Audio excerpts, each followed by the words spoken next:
간만입니다.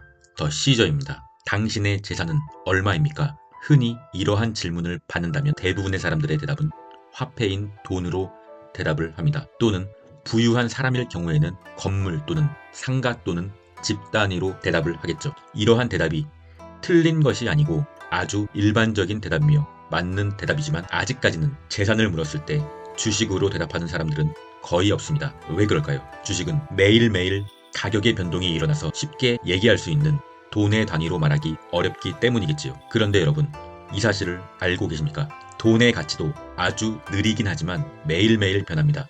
건물, 상가, 집의 가치도 아주 느리긴 하지만 매일매일 변하고요. 주식의 가치가 좀 더 빠르게 변할 뿐 모든 자산의 가치는 매일매일 변하고 있습니다.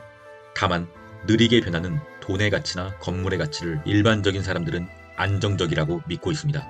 또한 원금이 보장되는 적금 예금의 가치는 안전하고 당연히 적금 예금을 해야 안정적이고 부자가 될 수 있는 기본적인 방법이라고 생각합니다. 근데 적금 예금을 해서 부자가 되고 계십니까? 재밌는 얘기를 한번 해드리겠습니다. 적금 예금을 맡기는 은행, 즉 기관에서는 우리들이 맡긴 적금 예금이 그렇게 안전하다면 그 돈들을 더 큰 은행, 국가은행에 맡겨야 하는 것이 올바른 논리 아닐까요? 근데 은행 기관들은 우리들이 맡긴 돈들을 주식에 다시 투자하고 있습니다. 그 똑똑한 사람들만 취직한다는 은행 기관들은 왜 이런 행동을 할까요? 그렇습니다.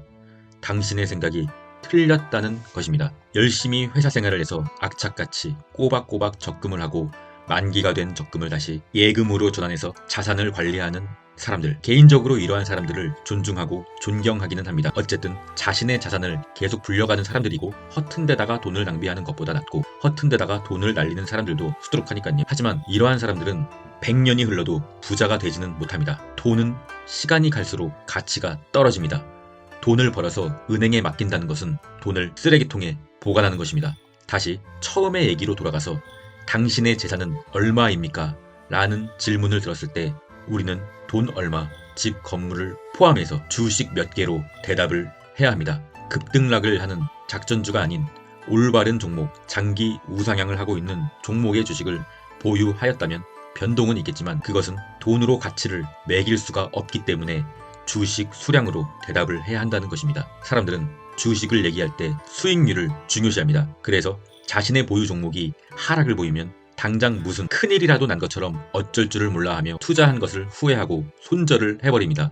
이는 주가가 오르면 내 자산이 늘었다고 생각하고 주가가 하락하면 내 자산이 줄었다고 생각하기 때문입니다. 하지만 이것은 매우 잘못된 생각입니다. 물론 주식이 내리면 눈에 보이는 내 자산은 줄은 것이 맞습니다. 올바른 종목을 가지고 있는 것이라면 그 시기에 일시적으로 그 종목의 가치가 떨어진 것일 뿐 내 자산이 줄어든 것은 아닙니다.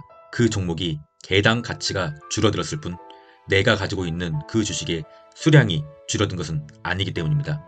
시간이 지나 다시 좋은 날이 오고 내가 가진 종목이 올바른 종목이었다면 시간이 지나면 자산의 가치가 오르는 자본주의의 대전제에 따라 그 주식은 다시 제자리를 찾아가거나 더 가치가 상승하게 될 것입니다. 무슨 얘기냐 하면은 주식은 하루하루 변동하는 등락폭이 아니라 수량이라는 것입니다.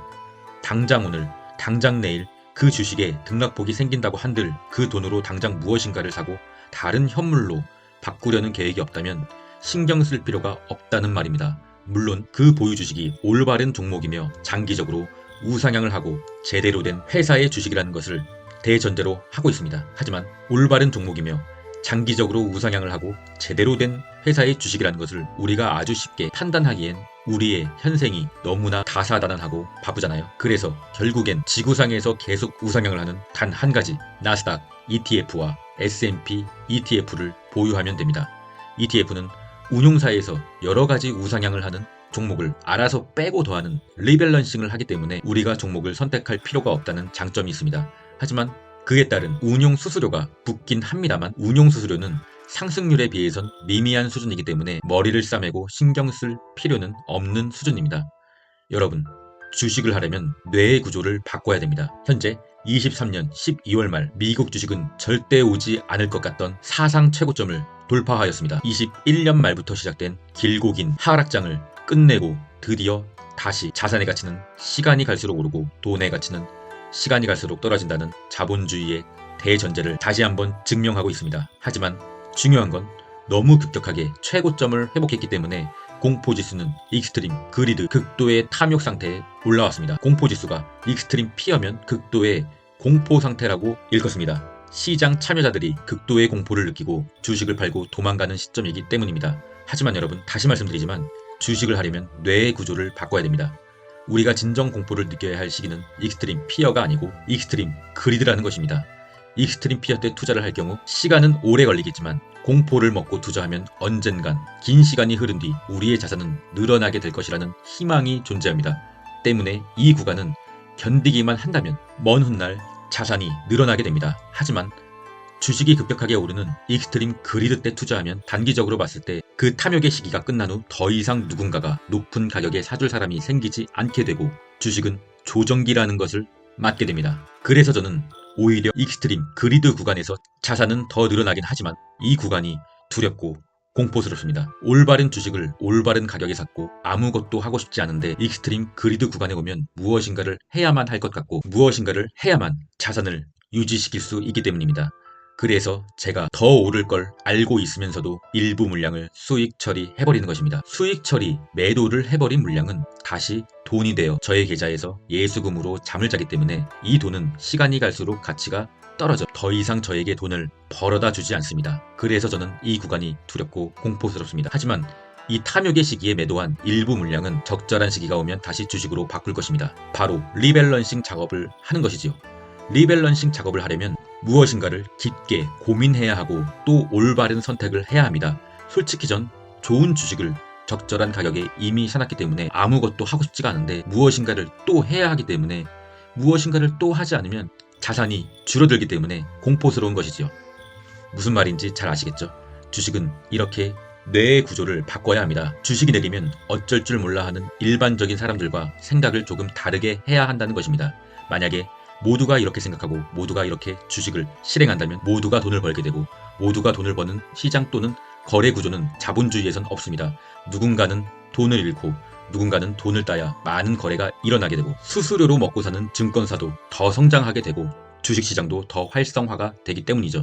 모두가 탐욕에 물들 때 이제 더 이상 오르지 않을 것 같은 주식을 그들에게 비싸게 팔고 모두가 공포에 물들어 좋은 주식을 내놓을 때 그것을 싸게 사는 행위를 반복해야 합니다. 이러한 사이클을 몇 번만 반복하다 보면 여러분은 주식의 세계에 드디어 첫 발을 내딛는 것입니다. 그 후에 시간이 지나고 여러분은 이 영상의 첫 질문에 이렇게 대답하시게 될 겁니다. 아빠, 우리 집 재산은 얼마야? 우리 집 재산은 애플 주식 10,000개야. 응. 사과. 아들아, 아빠가 나중에 다 가르쳐줄게. 마지막은 주식 명언으로 마무리하겠습니다. 썰물이 빠졌을 때 비로소 누가 발가벗고 헤엄쳤는지 알 수 있다. 워렌 버핏. 그럼 전 끝까지 가겠습니다. 이상입니다.